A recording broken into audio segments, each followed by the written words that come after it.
देश में फहराए जाने वाले तिरंगे के बारे में हम आज के दिन जानेंगे कुछ ऐसी बातें जो शायद आपको ना पता हों।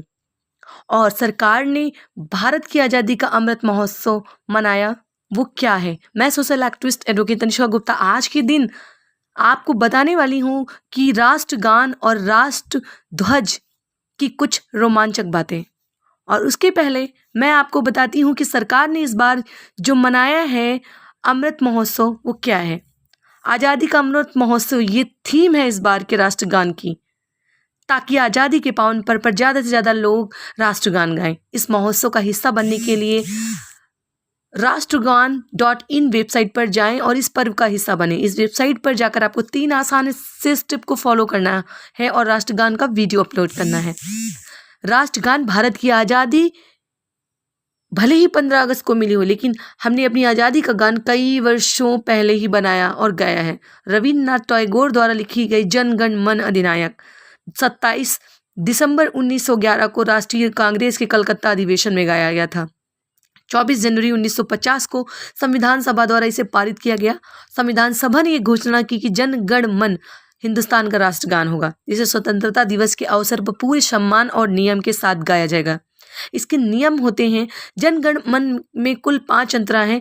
इन्हें गाने में 52 सेकंड का समय लगता है। इसे किसी भी सांस्कृतिक कार्यक्रम में झंडारोहण के बाद बजाना चाहिए। स्कूलों में सुबह के समय दिन की शुरुआत से पहले इसे गाया जाता है। ये राष्ट्रपति द्वारा राष्ट्र के नाम संबोधन के उपरांत या पहले और राज्यपाल और उपराज्यपाल के आगमन पर गाया जाता है। जब ये किसी बैंड द्वारा गाया जाता है तो ड्रम के द्वारा 7 की धीमी गति से राष्ट्रीय सलामी संपन्न होने के बाद इसे गाया जाता है। इसे गाने के दौरान वहां उपस्थित लोगों को अपने स्थान पर इसके अभिवादन में खड़ा होना आवश्यक है। इसकी अवमानना दंडनीय अपराध है। महर्षि अरविंद ने जन गण मन का अंग्रेजी में भी अनुवाद किया है। राष्ट्रगान के अपमान पर सजा क्या है? Prevention of insult to national honour act 1971 के तहत राष्ट्रीय झंडे और संविधान का अपमान करना दंडनीय अपराध है। ऐसा करने वाले किसी भी व्यक्ति को 3 साल तक की जेल या फिर जुर्माना या फिर दोनों की सजा हो सकती है। इसी तरह राष्ट्रगान को जानबूझकर रोकने या राष्ट्रगान गाने के लिए जमा हुए समूह के लिए बाधा खड़ी करने पर अधिकतम 3 साल की सजा हो सकती है। इसके साथ ही जुर्माने और सजा दोनों भी हो सकता है। मौलिक अधिकार संबंधी सेक्शन में संविधान कहता है कि हर भारतीय का कर्तव्य है कि संविधान का पालन करे और इसके द्वारा तय किए गए लक्ष्यों व संस्थाओं का सम्मान करें। इनमें राष्ट्रीय झंडा और राष्ट्रीय गान भी शामिल है। अब आइए जानते हैं राष्ट्रीय ध्वज के बारे में, जिसे हम 15 अगस्त में बड़े शान के साथ फहराने वाले हैं।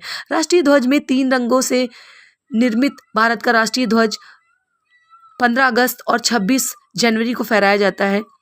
ये ध्वज 22 जुलाई 1947 को संविधान सभा द्वारा स्वीकृत किया गया था। राष्ट्र ध्वज की लंबाई और चौड़ाई का अनुपात 2:3 का होता है। हमारा तिरंगा 3 रंगों से बना है, गहरा केसरिया, श्वेत और गहरा हरा रंग।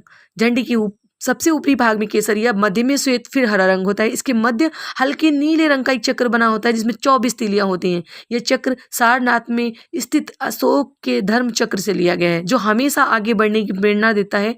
झंडे का केसरिया रंग साहस, बलिदान और त्याग का प्रतीक है। श्वेत रंग पवित्रता और सच्चाई और गहरा रंग विश्वास और उर्वरता का प्रतीक होता है। तो हम लोग जो राष्ट्रगान और राष्ट्रध्वज का कल सम्मान करने वाले हैं, उसके बारे में हमें जानकारी ज़रूर होनी चाहिए। अगर आपको ये वीडियो पसंद आई तो आप ज़रूर लोगों तक अपने राष्ट्रगान और राष्ट्रध्वज के बारे में ये रोचक जानकारी शेयर करना कभी भी ना भूलें। उम्मीद करते हैं आपको ये वीडियो ज़रूर पसंद आई तो शेयर करें, सब्सक्राइब करें चैनल को और ऐसी इन्फॉर्मेटिव वीडियोज़ के लिए।